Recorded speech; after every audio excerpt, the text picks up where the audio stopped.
are the faces of some of America's heroes.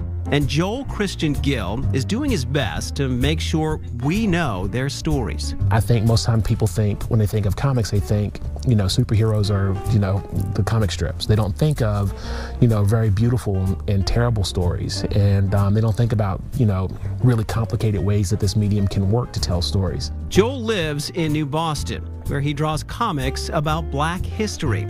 And those comics have filled the pages of 2 graphic novels, Strange Fruit, Volume 1 and 2. Stories are important for who we are as a society, and I've often said that that's the first step in building empathy, is sharing stories. And if you think about my books in the way that I think about them, which is like one group of people sharing their stories with another group of people to create empathy, so that you understand that Black people are not this monolithic thing that moves through the universe. Growing up in Virginia, Joel says he always wanted to be an artist, and he always loved comics, but his path to becoming a graphic novelist included going to grad school at Boston University for painting. So this was the start of Strange Fruit, and this painting was sort of like, we've come a long way, but we still got a long way to go.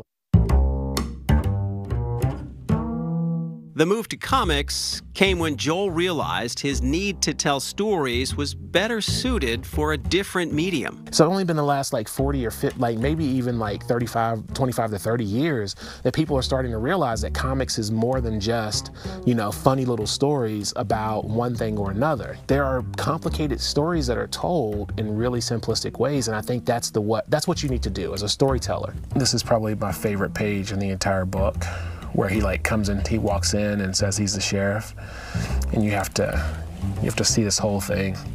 And I originally had him with a cigar, but they said I shouldn't do that. Comics are different than painting, right? If you think about painting, you got to get an agent, and you got to find a gallery, and you got to find, the gallery curates people to buy your stuff. But comics, you can skip all that and just sell comics directly to people. Strange Fruit can be found in schools and colleges across the country. But Joel's novels and the stories within them appeal to anyone of any age and any color. I think my favorite story from Strange Fruit Volume 2 is about Eugene Bullard. Was born in Georgia and left as a little kid, in 11 or 12, ran away from home, hung out with gypsies, decided that he was going to go to Europe. He went to Europe, became a prize fighter, a vaudevillian performer, and eventually joined the French Legion and became the first Black fighter pilot. This is an amazing individual. No movies, nothing ever heard about him. A friend of mine said, why has no one ever heard about him? I'm like, you know why.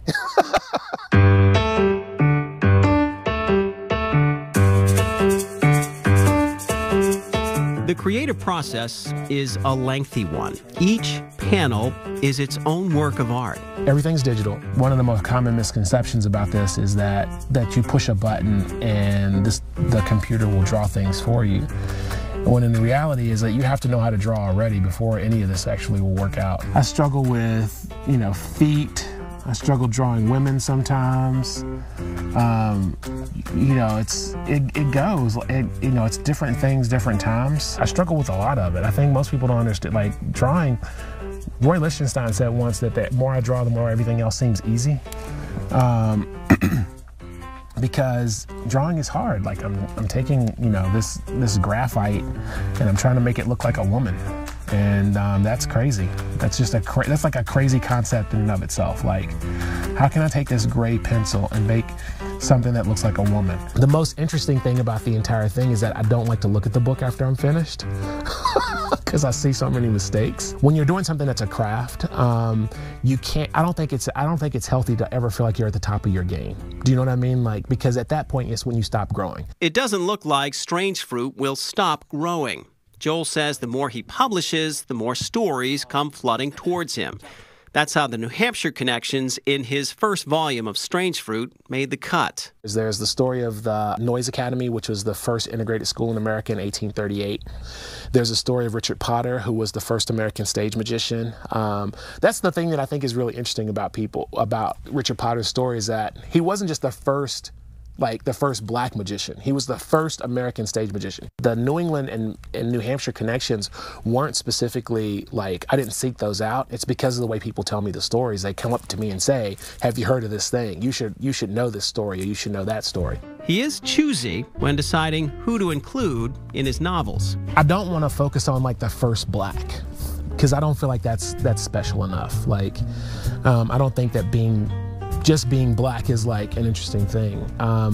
It's always got to be some kind of hook. And he hopes that hook and those stories stay with everyone who reads them. I want little white kids to want to grow up and be Bass Reeves. I want white people and white kids to be just as fascinated about these stories as black kids. We are so much closer together than we are apart, and I don't think people realize that. We spend so much time looking at the differences, and it's my hope that books like mine and more people will write books like this and draw books like this will show that we are so much more alike than we are different.